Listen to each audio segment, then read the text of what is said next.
ان کے میزائل اس خطے میں کم ہو گئے ہوئے ہیں. یہ نہیں کہ زیرو ہو گئے، لیکن اتنے ہیں کہ اگر مزید ایک اور راؤنڈ آف وار ہوتا ہے، اگر ایک اور سلسلہ مرحلہ آتا ہے، تو ان کے پاس یہ بھی کم ہو جائیں گے، اس سے بھی زیادہ کم ہو جائیں گے، ایمونیشن بھی کم ہو جائے گا اور یہ انٹرسیپٹرز بھی. تو اس کا مطلب یہ ہے کہ اگر فرض کیجئے کسی اور جگہ پہ جنگ چھڑ جاتی ہے، یوکرین میں بڑی جنگ چھڑ جاتی ہے، یورپ میں شروع ہو جاتی ہے، یا چائنا کے ساتھ تائیوان کی کوئی لڑائی شروع ہو جاتی ہے، چائنا قبضہ کرنے کی کوشش کرتا ہے، تو اس صورت میں امریکہ کے پاس کچھ بھی نہیں ہوگا. تو وہ ایک بہت خوفناک شکل ہے. اس لیے امریکی فوج نے بتایا ہے اپنے صدر کو اور اپنے وزیر دفاع کو کہ ہمارے پاس اب اتنا اسلحہ نہیں رہا ہے، اتنے سٹاکس نہیں رہے ہیں، اتنے ایمونیشن ڈیپو اتنا بھرا ہوا نہیں ہے جس میں ہم کئی تھیٹر پہ بھی اور جنگ لڑ سکے. تو اگر ہم نے ایران پہ اور استعمال کیے تو یہ اور بھی ہمارا کام خراب ہو جائے گا. ایران کی طرف سے ایسی کوئی اسٹیٹمنٹ نہیں آئی جس میں ایران یہ کہتا ہوا نظر آ رہا ہو کہ ہمارے پاس ہتھیاروں کی کمی ہے، بلکہ ڈیلی بیسس پر جب ان کے ترجمان بات کرتے ہیں تو وہ یہی کہتے ہیں کہ ہم بالکل ڈٹ کے مقابلہ کریں گے، وی آر ریڈی، اور اسی طرح سے جواب دیں گے جیسا ہمارے اوپر جتنے میزائل داغے جائیں گے ہم ڈٹ کر جواب دیں گے. تو کیا ایران کے پاس ابھی اتنی پاور باقی ہے پیچھے؟ دیکھیے، اس میں دو چیزیں سمجھنے کی. ایک ہے کہ ایران آفیشلی کبھی نہیں کہے گا کہ ہمارے پاس ڈپلیشن ہو گئی، کم ہو گئے ہیں، آفیشلی نہیں کہے گا، کیونکہ اس نے لڑنا ہے، مزاحمت کرنی ہے، اور ظاہر ہے وہ امریکہ کے سامنے ایک کمزور قوت ہے فوجی لحاظ سے دیکھا جائے. تو ایران کا جو اصل ہتھیار ہے وہ ہے اس کا بہت چھوٹے قسم کے ہتھیار ہیں. آپ یوں سوچ لیجئے کہ ایران کو ہر وقت میزائل مارنے کی ضرورت نہیں ہے، اس کو صرف آپ نے ہرمز پہ قبضہ جما کے رکھنا ہے. اور آپ نے ہرمز پہ قبضہ چھڑانے کے لیے خود جو جنرل بریٹ کوپر جو سینٹ کام کا کمانڈر ہے امریکہ کا، اس نے خود یہ کہا ہے کہ ہم نے ایران کے 90% اہداف جو ہیں اس کے بیچز، اس کے ساحلی علاقوں پہ، جس میں آپ نے ہرمز سے لے کر اور اہواز تک، یعنی ساؤتھ سے نارتھ تک جو جن کا ساحلی علاقہ، یہ جنرل بریٹ کوپر کہہ کہ 90% ہم نے ان کے اہداف جو ہے وہ ہٹا دیے، تباہ کر دیے. اب پتہ نہیں صحیح بات ہے نہیں، لیکن اس کا دعویٰ ہے. لیکن اس کے باوجود بھی ایران کو کسی بھی جہاز کو روکنے کے لیے صرف ایک میزائل یا ایک ڈرون مارنے کی ضرورت ہے، کیونکہ ظاہر ہے ایک بحری جہاز میں کوئی بھی جو کارگو شپ ہوتا ہے یا آئل ٹینکر ہوتا ہے بہت ولنریبل ہوتا ہے، تو اس کو 100% محفوظ جگہ چاہیے تھی گزرنے کے لیے. تو اب یہ اس حالت میں وہ جنرل بریٹ کوپر 90% کیا 100% بھی اگر تباہ کر دے ساحلی علاقوں پہ جو ایران کا دفاعی نظام ہے یا ان کے ٹاورز ہیں، تو ایران ساحلی علاقوں سے پیچھے ہٹ کے میزائل چلا سکتا ہے. ایک تو یہ صورتحال ہو گئی. دوسری یہ کہ ایران کے ابھی تک جو ویسٹرن انٹیلیجنس رپورٹس جو آئی ہیں، جو چھپی ہیں، ان کے مطابق ان کا یہ خیال تھا کہ ایران کے پاس 7,000 میزائلز ہیں، اور ڈرونز کے متعلق ان کا خیال تھا کہ 30,000 ڈرونز ہوں گے. لیکن یہ صرف ویسٹرن انٹیلیجنس کا اندازہ ہے جس کی کوئی ضمانت نہیں کہ صحیح ہے انٹیلیجنس یا نہیں، کیونکہ ویسٹرن انٹیلیجنس بہت زیادہ غلط ثابت ہو رہی ہیں. جس طرح ان کا خیال تھا کہ جیسے ہی سید علی خامنہئی کو ہم قتل کریں گے فوراً ہی جناب وہاں پہ خو ہو جائے گا، تو وہ تو نہیں ہوا. پھر ان کا خیال تھا کہ بڑی لوگ ایک دم سے سڑکوں پر نکل آئیں گے، یہ ان کا آمرانہ نظام ختم ہو جائے گا. پتہ لگا لوگ جو ہیں وہ ان کے جنازے میں کروڑوں میں شریک ہوئے. تو ویسٹرن انٹیلیجنس جو ہے وہ ایک ایسی انٹیلیجنس سسٹم ہے جس میں وہ ہوتا ہے نا کہ ایک ایکو چیمبر چل رہا ہوتا ہے کہ میں جو آواز دوں وہی گونج کر واپس آ جائے. تو ان کا یہ ایکو چیمبر چل رہا ہے ان کی انٹیلیجنس سسٹم کا، ویسٹرن امریکن، اسرائیلی بھی ایون، کہ ان کو یہ خود اپنی پروپیگنڈا کرتے کہ ایران تباہ ہو گیا، تباہ ہو گیا. تو ایران تو تباہ ہوگا جب بمباری کرو گے، لیکن اصل مسئلہ ہے کہ کیا اس تباہی کے بعد ایران آپ کی بات ماننے کے لیے تیار ہو گیا؟ وہ نہیں تیار ہے. تو کیا مزید بمباری کرو گے؟ تو وہ کہتا ہے کر لو. تو اب ایران کو جو اصل میں استعمال کرنا ہے تو اپنے 15,000 50,000 ڈالرز کے ڈرونز استعمال کر رہے ہیں، یا 1 لاکھ یا 2 لاکھ کے میزائل. صرف چند ایک میزائل ہیں جن میں آپ نے جو نام لیا خیبر شکن ہے اور ایک سجیل 2 ہے، یہ ہیں جو ہائپرسونک میزائلز ہیں. اور ہائپرسونک میزائلز کا مطلب ہوتا ہے کہ آواز کی رفتار سے کوئی 5 سے 10 گنا زیادہ تیز رفتار ہوتے ہیں، اور ابھی تک ان کو روکنا ممکن نہیں ہے. اور یہ اس قسم کے ہائپرسونک میزائل ایران کے پاس ضرور کم ہے، لیکن ان کے پاس جو 400 کلومیٹر یا 600 کلومیٹر تک مار کرنے والے جو میزائلز ہیں، وہ شاید، میں اس لیے کہہ رہا ہوں یہ بات، کہ وہ شاید لاکھوں میں ہوں، 3-4 لاکھ بھی ہو سکتے ہیں. اس کی وجہ یہ ہے کہ اس قسم کے میزائل جو ہے وہ ایران سن 80 کی دہائی سے بنا رہا ہے، اور کمپیریٹیولی چیپ بھی ہے نا، بہت چیپ ہے ان کے. اب دیکھیں ڈرون ہی جو ان کا شاہد ڈرون جو ہے وہ 15 سے، یعنی وہ بہت دور والا ہوگا تو 50,000 ڈالرز کا بنے گا، قریب بار کرنے والا ہوگا تو $15,000. $15,000 جو ایک اسلحے کی اگر انٹرنیشنل وار میں دیکھا جائے تو یہ سمجھے کہ ٹگے ٹگے کے ہیں، یہ اس بھاؤ بک رہے ہیں. پھر اس میں ایران نے بھی اور بھی کچھ لے کے آیا، یہ عرش لے کے آیا ہے میزائل، وہ نئی ایڈوانس فارم کا ہے. پھر ایک انہوں نے یہ شاہد جو تھا 136 ماڈل کا تھا، اب انہوں نے 157 ماڈل کا میزائل لے کر آئے ہیں جو راکٹ سے چلتا. اب تک جو ان کے میزائل یہ ڈرونز جو تھے یہ پروپلر سے چلتے، یعنی پنکھے سے چلتے تھے. اب ان کا ہے جیٹ انجن والے، یعنی راکٹ ان میں لگا ہوتا ہے، وہ بڑی تیز رفتار سے چلتے ہیں اور بڑی دور تک جا سکتے ہیں. پھر ابھی آپ نے خبر سنی ہوگی کہ کیسپین سی میں، یعنی کہ جو ایران کے جو شمال میں جو ایک جزیرہ نما سمندر جو کیسپین سی جسے کہتے ہیں، وہاں سے ایک کارگو شپ تھا جو روس سے سامان لے کر آ رہا تھا ایران کی طرف، کیسپین سی کی بندرگاہ کی طرف جو ایران میں ہے. تو اس کارگو شپ میں دراصل بہت سارے ڈرونز تھے جن میں روس نے ان کو جیٹ انجنز لگا کے بھیجے تھے. تو اس کا مطلب ہے کہ ایران نے وہاں سے بھی وہ حاصل کر رہا ہے، روس کو بھی دے رہا ہے جیٹ انجن اپنے، ڈرونز دے رہا ہے، اور جو ڈرونز جو دے رہا ہے وہ دیتا ہے پروپلر یعنی پنکھے والے. اور وہاں سے روس جو ہے ان کو کچھ خود استعمال کرتا ہے ان ڈرونز کو، اور کچھ ڈرونز میں راکٹ یا جیٹ انجن لگا کر ایران کو واپس بھیج رہا ہے. تو اس لیے ایران لڑ رہا ہے یہاں پہ. تو اب یہ اس قسم کی جو صلاحیتیں ایران کی، وہ دکھا رہی کہ ایران کا اسلحہ کم نہیں ہے، دنیا تسلیم کر رہی ہے، جو کہ امریکن پیپرز میں چھپ چکا ہوا ہے، نیو یارک ٹائمز میں بھی چھپ چکا ہے، واشنگٹن پوسٹ میں بھی چھپ چکا ہوا ہے، اور یہ وال اسٹریٹ میں بھی چھپ چکا ہوا ہے. جو انٹیلیجنس لیکس جو امریکہ کی اپنی اسسمنٹس ہیں میں کہہ رہا ہوں، ان کے خیال میں ایران کا صرف 30% اسلحہ استعمال ہوا، 70% ابھی بھی محفوظ ہے. تو اگر 149 دنوں کی جنگ کے بعد بھی اگر ان کا 70% کے قریب اسلحہ موجود ہے تو اس سے اندازہ لگا لے کہ یہ امریکہ کہہ رہا ہے، دشمن یعنی ملک کہہ رہا ہے ایران کا. تو ایران نے خود ابھی کوئی دعویٰ نہیں کیا. ہاں، مطلب ایران نے خود ابھی کوئی دعویٰ نہیں کیا کہ ہمارے پاس کتنے میزائل یا ڈرونز ہیں یا کتنے نہیں ہیں. بس انہوں نے کہا کہ ہمارے پاس بہت کچھ، ہم لڑ لیں گے، ہم لمبی جنگ بھی لڑ سکتے ہیں. صحیح، جذبوں کی جنگ بھی ہے نا. اچھا سکلین صاحب یہ بتائیے گا کہ عالمی مبصرین یہ مان رہے ہیں کہ برطانوی وزیر اعظم کیئر اسٹارمر کا استعفیٰ کوئی اتفاق نہیں تھا، بلکہ اس کے پیچھے ٹرمپ کا دباؤ بھی تھا. اب برطانیہ کا نیا وزیر اعظم آتے ہی برطانوی اڈے سے امریکی بمبار طیارے نے ایران پر بھی میزائل داغے ہیں. تو کیا یورپ آج بھی امریکہ کی جنگ میں ویسے ہی سہولت کاری کے لیے تیار ہے جیسے افغان جنگ میں، جیسے عراق جنگ میں تھا؟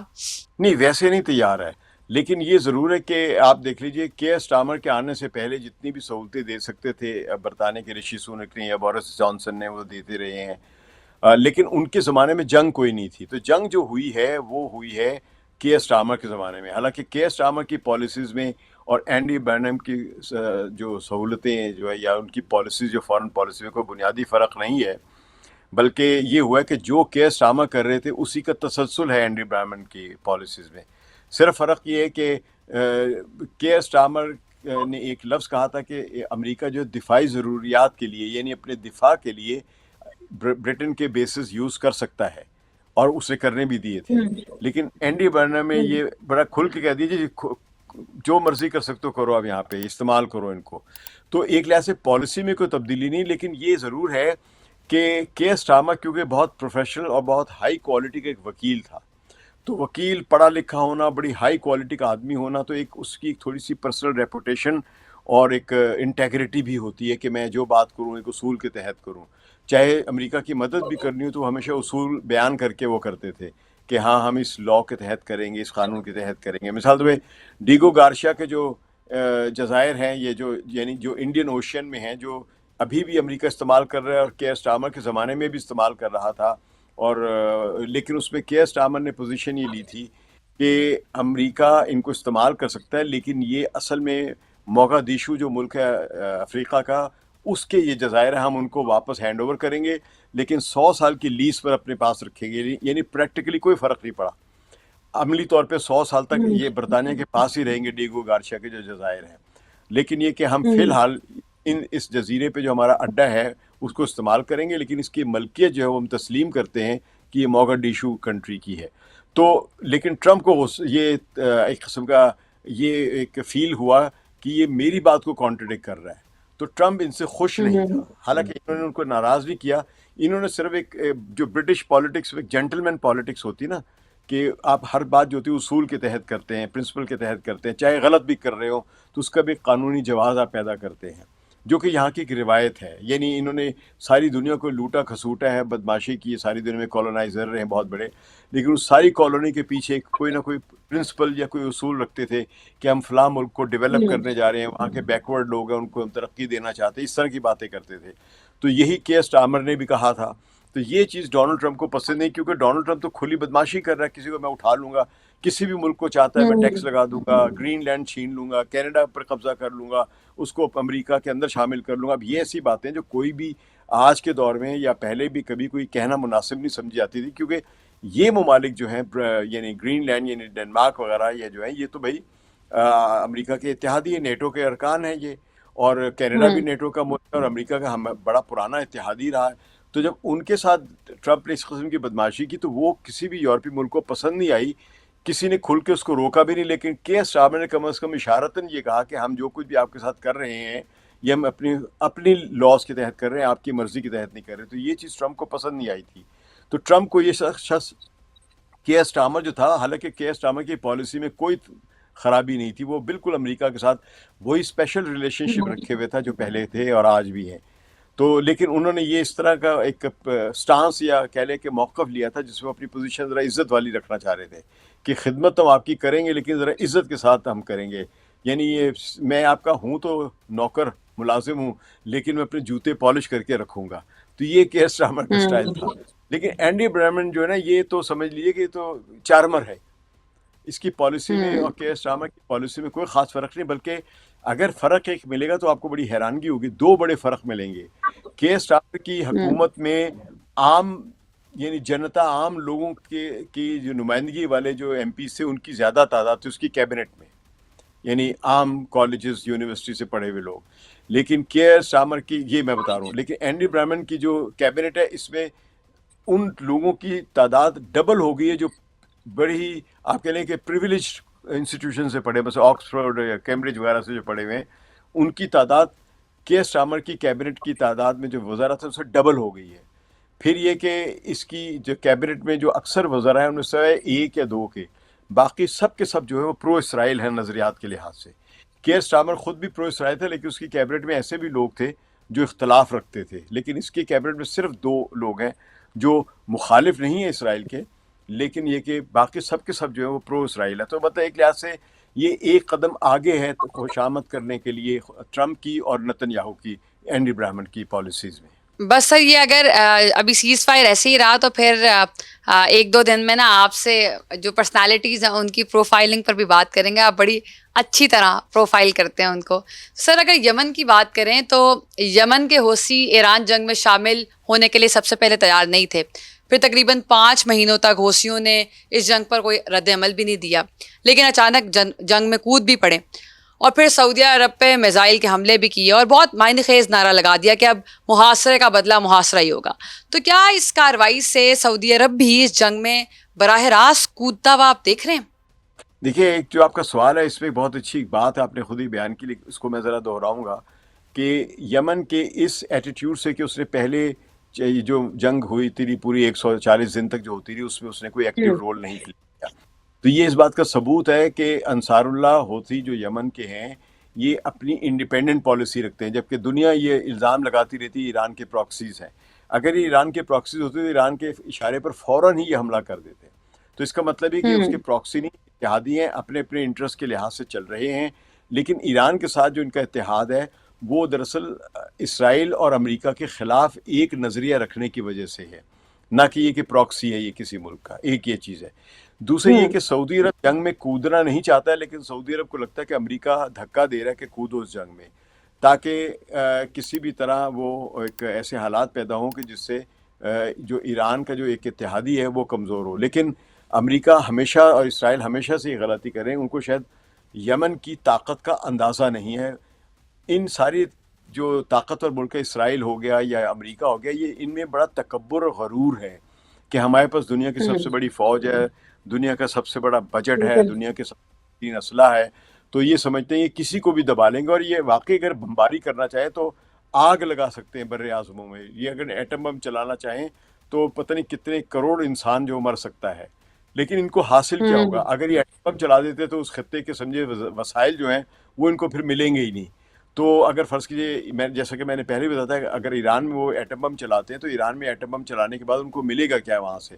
پھر یہ پورا خطہ جو ہے ایٹمی اسلحے کی زد میں آ جائے گا، پھر ایران بھی چلائے گا، تو پھر کون بچے گا، کون رہے گا یہاں پہ؟ یہ تیل کس کا کھائیں گے پیئیں گے، اپنی اکانومی کیسے چلائیں گے؟ تو اس لیے ایٹم بم چلانا ان کے لیے آسان کام نہیں۔ دوسرا یہ میں نے آپ سے ایک عرض کروں گا یہاں پہ کہ اگر سعودی عرب کودتا ہے تو اس کا نتیجہ یہ دیکھ لیجئے، اصل میں شاید یمن والے ابھی بھی ان پر اتنا حملہ نہ کرتے، لیکن سعودی عرب نے غلطی کی۔ جیسے میں نے پہلے ہی بتایا تھا آپ کو کہ ایران میں سید علی خامنہ ای کے جنازے میں یمن کا ایک وفد گیا ہوا تھا، جب وہ وفد واپس آ رہا تھا تو ایران کے ایئر لائنر میں بیٹھ کے آیا تھا، ان کے ہوائی جہاز میں، پیسنجر پلین میں بیٹھ کے آیا تھا۔ تو جب وہ واپس آ رہا تھا تو ان کے جہاز کو لینڈ کرنے نہیں دیا، سعودی میزائل انہوں نے مارے، تو وہ لینڈ پر صنعا، یہ جو کیپٹل ہے یمن کا، وہاں پہ اترنے کے بجائے الحدیدہ میں اترا، جہاں پہ ابھی 3 دن پہلے سعودی عرب نے بمباری کی ہے۔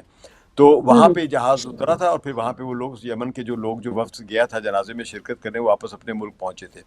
تو اس کے بعد یمن نے بڑی سخت وارننگ کی تھی اور وہاں پہ ان کے 2 جگہوں پہ انہوں نے بمباری کی تھی فوراً اسی کے بعد، تو یعنی بہت زیادہ نہیں کی تھی، 1-2 میزائل داغے تھے، ایک ابیہا ہے یا ابہا ہے، اور ایک کنگ خالد عبدالعزیز جو ہے، کنگ عبدالعزیز جو ہے، وہاں پہ انہوں نے یہ ایک کیا تھا، میزائل مارا تھا۔ لیکن اس کے بعد یہ ہوا کہ اس کے بعد انہوں نے یمنیوں نے ان کے شپس جانے بند کر دی اور پھر باب المندب بند کرنے کا اعلان کر دیا تھا، یہ آپ کو یاد ہوگا 2 دن پہلے۔ تو جب باب المندب بند کیا اور سعودی عرب کے کچھ 10 ایک جو تھے کارگو شپس اور آئل کنٹینرز، وہ جب ادھر سے گزرنے لگے تو انہوں نے اس کو بمباری کر کے پیچھے ہٹایا۔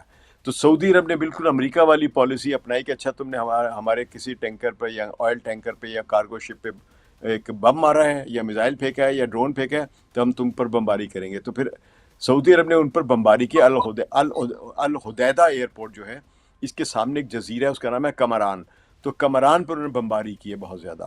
تو وہ بھی ایک قسم کی پورٹ ہے لیکن وہ جزیرے کی صورت میں پورٹ ہے۔ تو اس کے جواب میں پھر انہوں نے سعودی عرب کی 2 بڑی جو آئل انسٹالیشنز ہیں، ایک جازان ہے اور ایک یمبو جو ہے، یہاں پہ انہوں نے میزائل پھینکے ہیں۔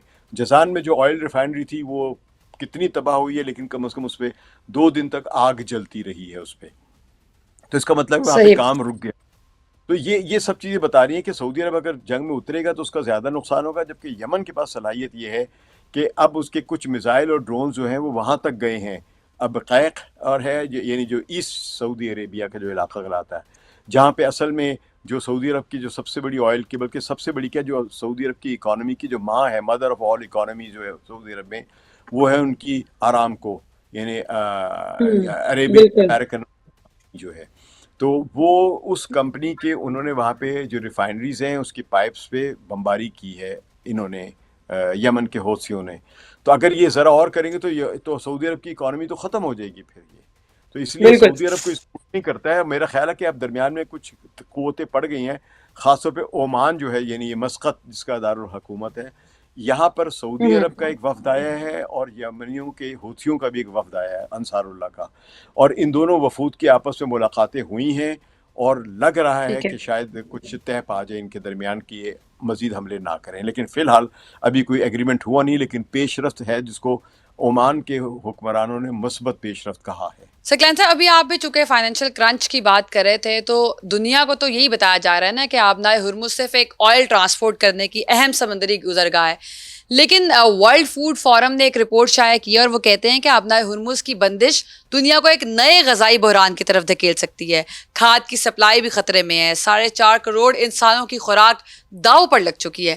تو اب امریکہ کیا دنیا کو غذائی بحران میں مبتلا کرنے کا منصوبہ بنا رہا ہے؟ کیونکہ اٹ از ویری ایویڈنٹ کہ 5 مہینے ہو گئے ہیں اور اب یہ رپورٹ بھی سامنے آئی ہے، تو بڑی تشویشناک حالت نہیں ہے؟ دیکھیے، یہ رپورٹ جو آئی ہے اب آئی ہے، یہ بہت شروع ہی سے میرے پروگرامز میں یہ بات آتی رہی ہے کہ 1/3 آف ورلڈ فرٹیلائزر وہ ہوتا ہے کھاد جو کہ آپ سنتھیٹکلی بناتے ہیں، امونیا سے بناتے ہیں، اور یہ امونیا سے بنانے کے لیے اس کھاد کو آپ کو نیچرل گیس چاہیے ہوتی، تو نیچرل گیس کو ایک پلانٹس میں پروسیس کر کے وہاں پہ امونیا بنتی اور امونیا سے پھر یہ فرٹیلائزر بنتی، جو کہ آپ کے یہاں پاکستان میں فوجی فرٹیلائزر کا نام سنا ہوگا، پاک امریکہ عرب فرٹیلائزر بھی سنا ہوگا، ایک فاطمہ فرٹیلائزر ہے، بہت ساری کمپنیاں آپ کے یہاں بھی بنی ہوئی ہیں، تو یہ گیس سے چلتی ہیں۔ تو اسی طرح کی جو فرٹیلائزر ہے، یہ جو گلف کی جو 3 بڑی ریاستیں، بلکہ 4 کہنا چاہیے، ان میں سعودی عرب خود ہے، ایران بھی ہے، قطر بھی ہے اور UAE بھی ہے، کیونکہ ان کے یہاں گیس بھی ہے اور آئل بھی ہے، تو یہ لوگ اپنی اس گیس سے فرٹیلائزر بنا کے ایکسپورٹ بھی کرتے ہیں. تو اس طرح دنیا کا 1/3، اب یہ چھوٹی سی تعداد نہیں ہے، دنیا میں جتنا فرٹیلائزر بنتا ہے اس کا 1/3 جو ہے وہ اسی پرشین گلف سے نکل کے آپ نے ہرمز سے باہر نکلتا ہے. تو یہ سمجھے کہ 149 دن ہو گئے ہیں فرٹیلائزر مارکیٹ میں نہیں آیا ہے. گیس کے تو پھر بھی ٹینکرز آتے رہے ہیں، تھوڑے بہت نکلتے رہے ہیں، یا آئل کے ٹینکرز نکلتے رہے ہیں. گیس کی بھی قلت ہو رہی ہے، آئل کی بھی قلت ہو رہی ہے، اور فرٹیلائزر کا کوئی کنٹینر تو نکلا ہی نہیں، کوئی کارگو شپ نکلا ہی نہیں یہاں سے. تو وہ بہت بڑی شارٹیج ہو رہی ہے. اور 4 کروڑ لوگ نہیں اس سے قحط کا شکار ہو سکتے، 4 کروڑ لوگ مر سکتے ہیں جو قحط سے کے حالات بنے گے. وہ اگر اس جگہ کی آبادی دیکھیں، انڈیا کی 1.5 ارب کی آبادی ہے صرف، ٹھیک ہے. اور افریقہ میں یہاں کا جو فرٹیلائزر نکلتا تھا وہ انڈیا جاتا تھا اور افریقن کنٹریز میں جاتا تھا بہت زیادہ. تو ان 2 بڑے خطوں کو یہ فرٹیلائزر جانا بند ہو چکا ہوا ہے، اور یہاں پہ فرٹیلائزر کی قیمتیں بہت زیادہ ہو چکی ہوئی، کیونکہ فرٹیلائزر نارملی اسٹور میں پڑا ہوتا تھا، اس لیے ابھی تک لوگوں کو مل رہا ہے لیکن ڈبل داموں پہ مل رہا ہے. تو اب اگر یہ مزید نہیں ملتا ہے تو اسٹورز میں پڑا ہوا ہے وہ بھی ختم ہو جائے گا. اور دوسرا یہ فصل کا دور گزر چکا ہوا ہے، لہذا اگلی فصل جو ہے وہ قحط لائے گی ہر حال میں. کیونکہ یہ جو ہم یہ جو فصل کا دور جو ہوتا ہے، جو کہ سپرنگ سے شروع ہو کے گرمیوں تک رہتا ہے، اس میں آپ وائی بیجی کرتے ہیں، بیج پھینکتے ہیں، گندم اگاتے ہیں، اور افریقہ وغیرہ میں بارلے یعنی جو ہے وہ اگائی جاتی ہے. تو یہ فصلیں ان کی رہ گئی ہوئی ہیں بہت سی جگہوں پہ، سوائے اس کے جن کے پاس پیسہ تھا اور انہوں نے پھر بھی اگا لی. لیکن مجموعی طور پہ شارٹیج بہت بڑی آ رہی ہے. تو اس شارٹیج کو کون پورا کرے گا ابھی ہم دیکھتے ہیں. ہو سکتا ہے روس پورا کرے، ہو سکتا ہے یوکرین پورا کرے. دونوں کے دونوں علاقے جہاں پہ گندم اگتی تھی وہ اس سے میدان جنگ بنے ہوئے ہیں. تو خوراک کی کمی تو دنیا میں بڑی خوفناک صورت کی آ ہی رہی ہے. اچھا سکلین صاحب، ابھی آپ کل ایک بات کر رہے تھے کہ ٹرمپ اب صرف یہ چاہتے ہیں کہ وہ امریکن عوام کو یہ بتا سکیں کہ انہوں نے جنگ میں پیسہ، وسائل اور ان کی جو اسٹریٹجی تھی وہ ضائع نہیں ہوئی، بلکہ انہوں نے امریکہ کی بہتری کے لیے کیا ہے. تو ابھی جو امریکہ کے مشرق وسطیٰ کے کمانڈر ہیں انہوں نے پینٹاگون اور ٹرمپ کو واضح کیا ہے کہ آبنائے ہرمز کی بندش اور ایران پر مسلسل بمباری نے امریکی پلان کو غیر مؤثر بنا دیا. یعنی اب اس جنگ سے نتائج پیدا نہیں ہو رہے. انہوں نے یہ نہیں کہا غیر موسم ہو گئی، بلکہ انہوں نے یہ کہا کہ مزید جو اگر ہم کریں گے نا اس کا کوئی فائدہ نہیں ہے. کیونکہ انہوں نے کہا نا کہ ایران جوابی حملے کر رہا ہے اور امریکہ کو اب نقصان ہوگا بلکہ فائدہ نہیں ہوگا. تو اگر یہ چیز آن سرفیس آ گئی ہے تو اب ٹرمپ کیا کریں گے؟ کیونکہ وہ تو نیریٹو اب بنا رہے تھے نا. تو نیریٹو تو یہی بن رہا ہے کہ اب ٹرمپ کے پاس 3 آپشنز ہیں، بڑے اسٹریٹ اوے سیدھی سی بات ہے. یا وہ توبہ کرے کہ غلطی ہوئی، اب ہم نہیں لڑیں گے، جہاں ہم گھر جا رہے ہیں، ٹھیک ہے، ہم نے غلطی کی، ہم گھر جا رہے ہیں. یا وہ ایران پر بھرپور قسم کی ایئر بمبارڈمنٹ کرے، جس کے بارے میں اب آپ نے سن لیا کہ جنرل بریڈ کوپر جو ہیں یعنی سینٹ کام کے جو کمانڈر ہیں، اور خود جنرل ڈین کین جو کہ chairman joint chiefs of staff committee ہے امریکہ کے، ان دونوں نے یہ کہا ہے کہ اب ہم یعنی جنرل کین نے تو کہا ہے کہ ہمارے پاس انٹرسیپٹرز کم ہو گئے، ڈپلیشن ہے، جبکہ جنرل بریڈ کوپر نے کہا ہے کہ اب جتنی بھی ہم بمباری کریں گے اس کا کوئی فائدہ نہیں ہوگا، وہ اسلحہ ضائع کرنے والی بات ہے. تو اس لیے اس نے انکار تو نہیں کیا، لیکن یہ کہہ لے کہ اس نے مشورہ دیا کہ اب یہ مزید نہ کریں. تو ایک تو یہ بات ہو گئی. اور تیسری ان کے پاس آپشن پھر یہ ہے ٹرمپ کے پاس کہ وہ جناب بھرپور قسم کی کو 2-3 لاکھ فوج جمع کریں اور ایران کی پر گراؤنڈ آپریشن کریں. تو اب یہ تینوں چیزیں جو ہیں فی الحال نظر نہیں آ رہی کہ ٹرمپ صاحب کیا کریں گے، کیونکہ اگر وہ یعنی جو وقفی وقفہ ہے اس میں بھی اسٹریٹجی بنائیں گے. ہاں، یعنی اس میں ان کے پاس اسٹریٹجی ہے ہی نہیں کوئی. یہ جنگ ہی کوئی اسٹریٹجی کے بغیر لڑی گئی تھی. اگر وہ پہلے آپشن پہ جاتے یعنی وہ واپس چلے جاتے تو پھر امریکہ میں ذلیل ہوں گے. اس لیے وہ بیانات بڑے بڑے اونچے دیتے ہیں، لیکن وہ جب بھی وہ بیان دیتے ہیں ایران جو ہوتا ہے ان کی پھونک نکال دیتا ہے. یعنی ان کا بیان جو تو وہی کہتے ہیں ہم نے ایران کی نیوی تباہ کر دی، ایئر فورس تباہ کر دی. وہ اپنی نیوی بھی دکھا دیتے ہیں اور وہ بمبارڈمنٹ بھی کر دیتے ہیں. تو اور اگر وہ ایئر بمبارڈمنٹ مزید کرتے تو بریڈ کوپر نے کہہ دیا ہم اور کچھ کر ہی نہیں سکتے، آپ کہاں کہاں بمباری کرانا چاہتے ہیں. ٹھیک ہے، پھر یہ کہ اگر وہ گراؤنڈ فورسز کو لاتے تو ابھی تو امریکہ کی فورسز یہاں پر ہے ہی نہیں بہت زیادہ. اگر وہ لانا چاہیں گے تو کہاں سے لائیں گے، کس ملک سے لائیں گے؟ امریکہ کے پاس اتنی فوج نہیں ہے جتنی پہلے ہوتی تھی، کیونکہ ساری دنیا جو ٹیکنالوجی کی طرف جاتی گئی ہے تو انہوں نے مین پاور کم کرتے گئے ہیں. خود برطانیہ میں آپ دیکھیے اب بری فوج جو ہے چند ہزار رہ گئی ہوئی ہے، لاکھوں میں بھی نہیں، چند 20-1 ہزار کے صرف فوجی ہیں ان کے بعد جو آرمی کے کہلاتے ہیں، باقی نیوی کے، ایئر فورس کے ہیں. تو وہ بھی کچھ 1 لاکھ فوج بھی نہیں ہے برطانیہ میں کل. جہاں پہ کبھی جس سے 10-10 لاکھ فوج ہوا کرتی تھی ان کی، 15-15 لاکھ فوج ہوا کرتی تھی جب انہوں نے سیکنڈ ورلڈ وار وغیرہ میں جنگ لڑی ہے اس وقت. تو یہ تبدیلیاں آنے میں اب کی وجہ سے ڈونلڈ ٹرمپ کے پاس آپشن بڑی لمیٹڈ ہے. ایک ہی آپشن ہے جس کے لیے ان کو بھی وہ کہتے ہیں نا کہ کھے کھانی پڑے گی، وہ یہ کہ غلطی مانے واپس لے لیں. اچھا، وہ ان کا اگر موڈ اچھا ہوا تو ایسا ہو سکتا ہے توبہ کر لیں، کیونکہ وہ ایک بندے نے بڑا مزاحیہ تجزیہ کیا. اس نے کہا کہ ایران اور امریکہ کے معاملات اس لیے طے نہیں ہو رہے ہیں کیونکہ ٹائم ڈفرینس ہے. جب ٹرمپ کچھ بیان دیتے ہیں تو اس وقت ایران کے سونے کا وقت ہوتا ہے، جب ایران دیتا ہے تو امریکہ کا وہ سونے کا وقت ہوتا ہے. تو وہ نے میچ نہیں کری کوئی فریکوینسی کے جواب آ سکے فوراً. اچھا سر، یہ بتائیے گا کہ ابھی آپ باب المندب کی بات کر رہے تھے، تو آبنائے ہرمز کے بعد اب باب المندب بھی عالمی طاقتوں کی کشمکش کا مرکز ہے. تو اگر باب المندب کی فائبر آپٹک کیبلز متاثر ہوتی ہیں تو عالمی انٹرنیٹ، بینکاری، کلاؤڈ سسٹم ان کو شدید دھچکا لگ سکتا ہے. خوراک، توانائی اور انٹرنیٹ تینوں کی تقدیر اب چند سمندری گزرگاہوں سے جڑی ہوئی ہے. تو دنیا کی ہم ویسے دیکھیں تو 90% سے زائد یورپ، ایشیا، ڈیجیٹل کمیونیکیشن باب المندب سے گزرتی ہے نا. تو اگر حوثی اس انفراسٹرکچر کو تباہ کر دیتے ہیں تو کیا دنیا ڈیجیٹل اندھیرے میں بھی ڈوب سکتا ہے؟ بالکل صحیح کہا، یہ بالکل صحیح تجزیہ ہے کہ آپ دیکھ لیجئے کہ یہ پہلے بھی خطرے کی نشاندہی کی گئی تھی کہ آپ حوثیوں کو اس طرح نہ تنگ کریں کہ پھر وہ اس پر مجبور ہو جائیں. اسی طرح یہ بھی ایران کے یعنی آپ نے ہرمز سے جو ڈیجیٹل وائرز گزر رہی ہیں، انڈر گراؤنڈ آپٹک فائبرز، وہ صرف سمجھے کہ 40% کے قریب بنتا ہے ڈیٹا یہ گزرتا ہے وہاں سے. لیکن جو آپ نے ہرمز ہے یہ دنیا کو ملاتا ہے، ایشیا اور یورپ کو، یا بلکہ ایسٹ اینڈ ویسٹ کو ملانے کے یہ مرکز ہے. یہ جو ہے آبنائے باب المندب جو ہے، تو یہاں سے اگر وہ بند ہوتے ہیں، کاٹ دیتے نیچے جا کے، اور ان کے پاس بڑے زبردست غوطہ خور ہیں، ان کو کوئی روک ہی نہیں سکتا، کیونکہ یہ سارے کے سارے لوگ بڑے بہت ہی آپ کہہ لیجئے کہ لڑنے والے لوگ ہیں. ابھی لوگوں نے ان سے ابھی تک کسی نے فوجیں اتاری نہیں ہیں. جب کوئی فوجیں اتارے گا تو پھر ان لوگوں کی اصل طاقت کا اندازہ ہوگا عالمی طاقتوں کو، جو یہ ابھی غلط یا غلط اندازے لگا کے بیٹھے ہوئے کہ ان پر بمباری کریں گے تو ٹھیک ہو جائے. جو سعودی عرب نے 10 سال بمباری کی ہے، امریکہ نے پھر 3 مہینے تک بمباری کی ہے، اسرائیل نے الگ بمباری کی ہے، بلکہ امریکہ نے پورے ویسٹ کے ساتھ مل کے بمباری کی ہے. اتنی بمباری کی کہ وہاں پہ قحط پڑ گئے، سب کچھ ہو گیا، پورا انفراسٹرکچر ٹوٹ گیا ان کا. وہ آج پھر بھی کھڑے ہیں اور انہوں نے دوبارہ بنانی شروع کر دی.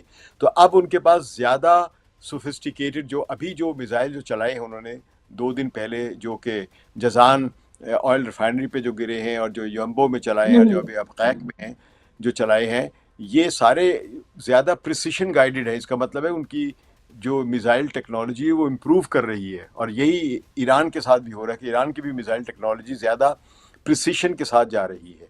تو اس طرح کے پریسیشن گائیڈڈ کا تصور نہیں تھا پہلے، جس طرح کہ اب ہو گیا. بالکل ٹھیک ہے سر. یہ میرا آخری سوال ہے. ڈسکشن ہماری بہت لمبی ہو گئی، میں بھی آپ کے ساتھ بہہ گئی اسی فلو میں.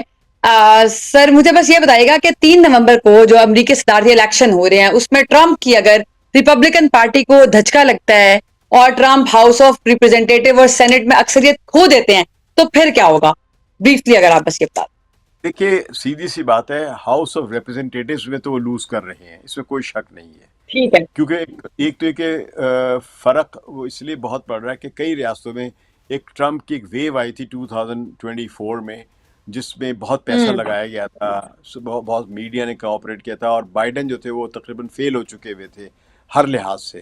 اور پھر بائیڈن کے خلاف ایک اینگر بھی تھا اسرائیل کی وجہ سے، اسرائیل کی بہت زیادہ حمایت کی وجہ سے. تو وہی اینگر جو ہے وہ ٹرمپ کے خلاف بھی جا رہا ہے. اور پھر یہ کہ انہوں نے جو وعدہ کیا تھا ہم جنگیں نہیں لڑیں گے، قیمتیں بہتر کریں گے، ترقی کریں گے، وہ اس کا فائدہ عام لوگوں کو اب پہنچتا نظر نہیں آ رہا، کیونکہ تیل کی قیمتیں $4 سے اوپر جا چکی ہوئی ہیں. تو یہ لوگوں کے لیے ایک تکلیف ہے. اس سے ایک عام ووٹر جس کا سیاسی ذہن ہی نہیں ہے، جس سے صرف روٹی کھانی ہوتی ہے، دال کھانی ہوتی ہے، وہاں تو خیر کچھ اور ڈبل روٹی کھاتے ہیں یا انڈے کھاتے ہیں، لیکن وہ مہنگے ہو گئے ان. تو وہ اس وجہ سے ووٹ اس کو نہ دیں. دوسرا یہ ہے کہ بڑی اہم بات یہ ہے کہ اس سارے کے سلسلے میں جو ہاؤس آف ریپرزینٹیٹیو ہے وہ تو یہ جیتیں گے. سینٹ کا بھی یقین نہیں ہے کہ یہ ہارتے، کیونکہ سینٹ میں جو فرق ہے وہ 3 سیٹوں کا ہے کل. تو 3 سیٹوں کا مطلب یہ ہے کہ یہ 3 سیٹیں وہ ہارے اور یہ جیتیں، یعنی کہ تقریباً 4 یا 5 سیٹوں کا فرق پڑے تو پھر ڈیموکریٹس کی میجورٹی آتی ہے. تو ورنہ ڈیموکریٹ جو ہے وہ ابھی حاصل نہیں کر پائیں گے.